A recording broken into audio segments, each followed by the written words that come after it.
I'm going to take you out for a hack with Doubtson and with Renska, who I'm going to lead. As you can see, I've got the GoPro on my head. I very often don't film with the GoPro. I film with my phone when I'm riding because I can be more specific about where I'm angling the camera. But for today, because I'm going to be leading Renska, I'm going to just wear it and see how it comes out. It's been one of those days today, just one of those days where nothing seems to go right and everything seems to be breaking and it's all a little bit overwhelming. But you know, we all have them. We all have days where it just doesn't quite go to plan, and that's fine because tomorrow's another day and it's going to be better. But what a great way for me to end the day, and I kind of need this for me to take these out. So I'm not just doing it for you, I'm doing it for me as well. And of course, now to go with that theme of the day, although it had actually dried up after being really miserable this morning, it's now started to rain. So we're going to get a little bit soggy.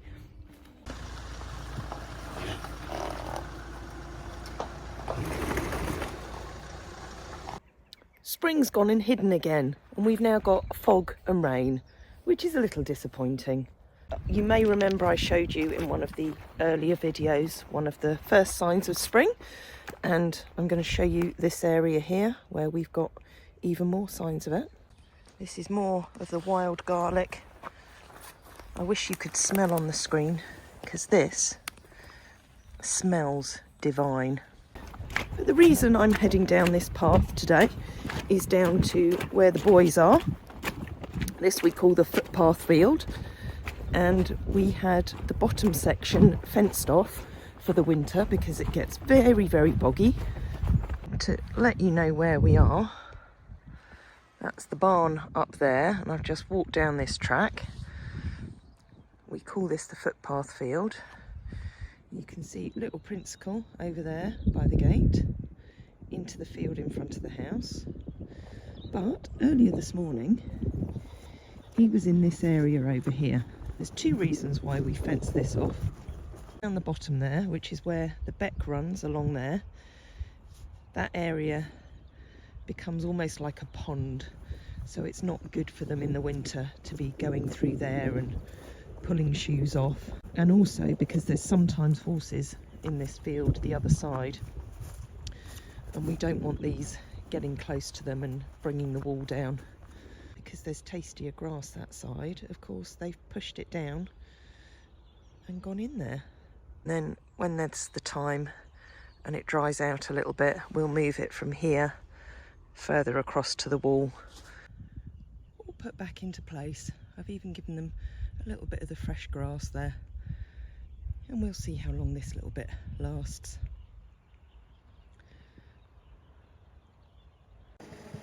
Quite a lot of noise on the yard this morning with the blower going and Simon strumming at the back there, and you can see it's quite unsettling for Nero, but it's something that he's got to learn to get used to. So we tend not to stop noises to keep the horses relaxed and happy unless it's essential. No, I'm just talking about the fact that Nero's really unsettled with all the noises. There is a chain round that gate, so even if he bends it completely, he shouldn't be able to get through it. So we just keep an eye.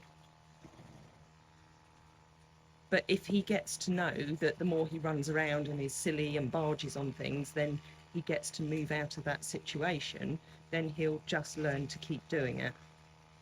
And there Hidda's hopefully giving him a little bit of reassurance. Oh, Hole, you stopped the blower for him. Oh, you did? That's good. But the gate's properly bent now. That's why everything gets damaged here. I'm about to make more noise with the drill. You can hear the noise of the strimmer still out there, but you can see that Nero is a lot more settled now. It just takes a little while for them to get used to some noises. This hay bar in the turnout where Nero and Hida are has been in desperate need of repair for a while. So I'm making it my mission today to fix this because I'm sick of it now. Pinched Tamara's circular saw, chopped up my bits of wood, and now I just need some decent screws. So Tamara's heading out to Atkinson's to go and pick some up. The pressure washer's out now because with these hay bars over time, all the haylage gets caught in the edges and it gets really nasty and grubby. So once in a while they need a good scrub out. But the pressure washer is always a good thing to use because it does it quickly, and I like anything that works quickly. It's a bit more peaceful now. That's Doutson's bottom that you're looking at. She's looking over to Teddy Bear, who stood behind the mounting block. And then we've got Nero and Hida. So somebody asked me who Floppy Doo is, and I've called Hida Floppy Doo for a long time. But he gets called all sorts of nicknames, as they all do. Hiddy Hops, Floppy Doo, Flip Flop.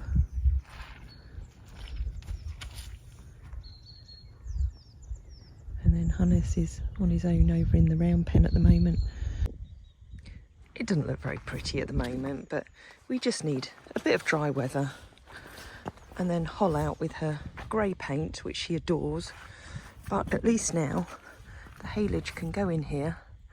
It's got gaps in it, but that doesn't matter because it does stop it sweating in the hotter weather, and it doesn't matter if little bits fall through. It makes it a bit easier to clean. So I'm quite satisfied with that one. I do think, however, that this gate has seen better days now. I don't think there's much hope of getting it back into a proper usable condition. I think we have got another gate lying around the place somewhere that hopefully it will fit this gap, but I don't think we're going to change it just yet because I suspect that he may lean on it a few more times yet. Won't you, cheeky boy? There's Holl up there in the arena with Yodel, just doing a bit of groundwork with her before she gets on. Meanwhile, Doutson's in her favourite place, just standing watching. That'll be you later, Doutson, once I've finished my little maintenance jobs. Clearly my measurements were slightly out on this one, but I've put it up and I can get the circular saw out. And then I'm going to need to get another bit of plywood just to do this bit here. But that'll do for now. I love Tamara's tools. I don't use them very often because she doesn't let me use them very often. But it's great when they work well. So I'm a little bit covered in shavings, but that's second job done. So he did manage to get out of the gate. So we're just going to just very quietly. Do you want to grab a head collar from over there? It's really important not to panic in situations like this, because otherwise he's more likely to run around. Obviously the last thing we want him to do is to go too far or go down the driveway. So just remain very calm and quiet. Might just take your hat off. Go up to him with that one. Right, it's good that we've got all the other horses around. That'll help keep him quiet. So he's literally just walked up the banking, got Doutson's head collar on him. And we'll take him back down. We'll perhaps put him in a stable hole. Okay. Now I suspect it's because the strimming started again. But you know, this is one of the things I noticed about Friesians very early on when I went to see them in the Netherlands, is they don't respect boundaries very well, a lot of them. And so this is nothing to him to just destroy that. It did have a chain round it, but it did have a quick release on for dangerous situations, and he's managed to quick release it. I think we're going to have to be changing this gate sooner rather than later. he got himself out of the turnout. I hadn't expected him to, because I thought that chain was sturdy enough. But it's happened, and we just have to deal with it now. And it's not him being naughty, it's just him being a bit worried about all the noises. But this is just one of those things that he's got to learn in life. He's got to learn to manage himself and stay relaxed, even when there's something that takes him out of his comfort zone. So Hida gave him some reassurance, but it wasn't quite enough to stop him just forcing that gate and making his way out. So I'm hoping that Simon's going to start strimming again in a minute, and we'll just stand in here until he gets used to it. Not filming on the GoPro right now, just because it's busy uploading some cat footage. But you can see already, if you can see on there, he's conscious of something behind him that's quite scary. So we're just going to stand here until we get a bit of relaxation. He's constantly looking over there, so we'll have a walk over there.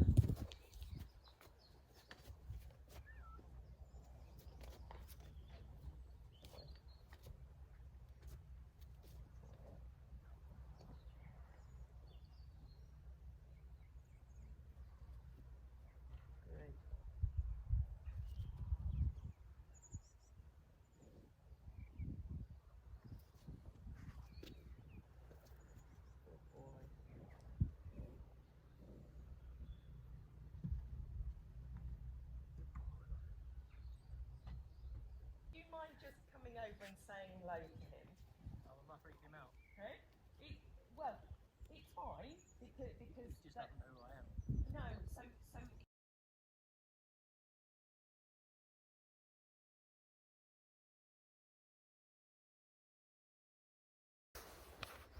we've just been and had a chat to Simon. He's not going to be doing any more strimming today, but that's fine. He'll be doing some probably tomorrow, so I'll bring Nero in again then when he's making the noise.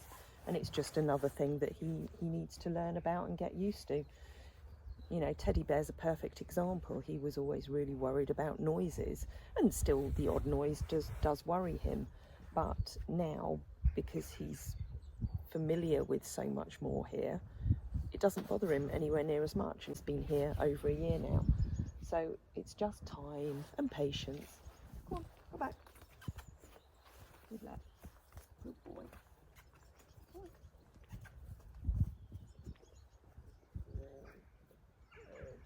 Good boy.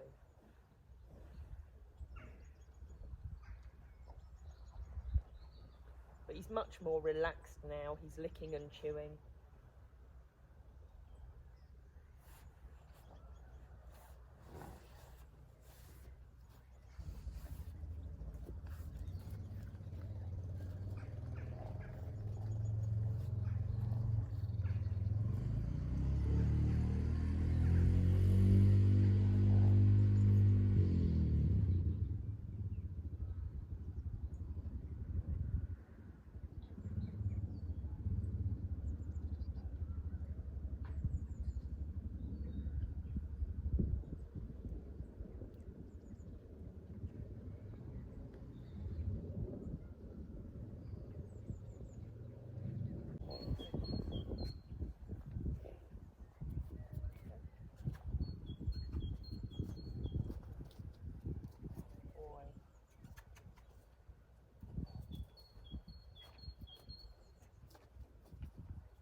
Beginning to get a little bit more respectful on that shoulder, but his preference is to try and push it into me still. But just repetition, because that's his go-to. You know, well, there's two things that he does. He either turns his head round to the right and sets his neck to pull away to the right, but by doing that, he's bending this shoulder, and then he can push into me through to the left. So if he's going to dart away from something on the right, it's easier for him to push me flying. So that's where just me putting a bit of pressure on there, he needs to learn to move away from that, which he's beginning to. Aren't you, darling? You. Okay.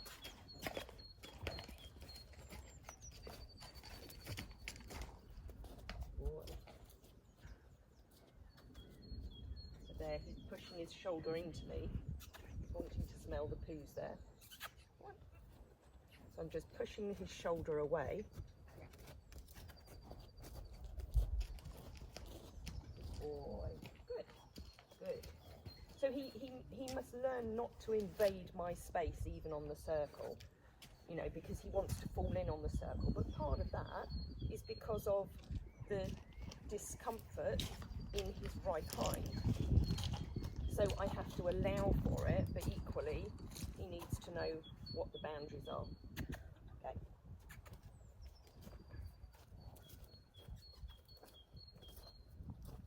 Good, good.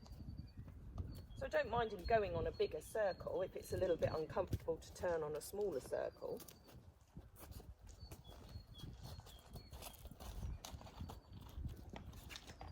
Good boy. And it only needs to be very slow right now, but he just needs to know that if I put my hand up like this, it drops down, and if I point towards his shoulder, he moves away from it.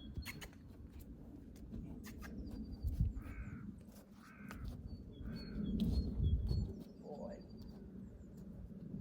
Okay, oh. Good. Right. So it's just really little baby steps at this stage. Good boy. But so many people think with a youngster that you can teach them quickly, and it just, you know, it takes years.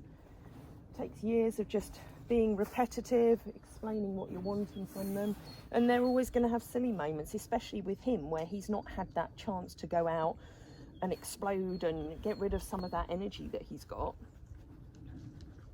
And once he's done that, he's going to be such a lovely horse to work with, because he so wants to do the right thing. There's just a little bit too much exuberance at the moment, isn't there? He's a very good boy. Mwah. I thought we had another gate that would be suitable, but as you can see, this one's damaged as well. So I think it's going to be a new gate, Nero. Thank you very much. Hoyts has just been doing a bit of Pilates in the arena, and we're heading back to the turnout a slightly different way. Oh, Jubbers is coming. There we go. Come on, Jubbers. You can weed along the way. So Hoyts is quite pottery. So we've just been doing some little stretches with him to help loosen him off. He obviously gets his couple of bute a day, but especially when it's damp like this, he does feel it more. Where's Jubbers is coming? Come on, Jubbs. No, he's stopping to do more weeding. But you've not even got your muzzle on. It's going to go on the lawn now. Lucky Tamara's not here. In your own sweet time. Where are you going now? Hoyts is waiting for you. Go on. In you go. Hoyts, you're going to have to go back, sweetheart, so he can come in. Hoyts, go back. Go on. Back you go. There we go. There we go.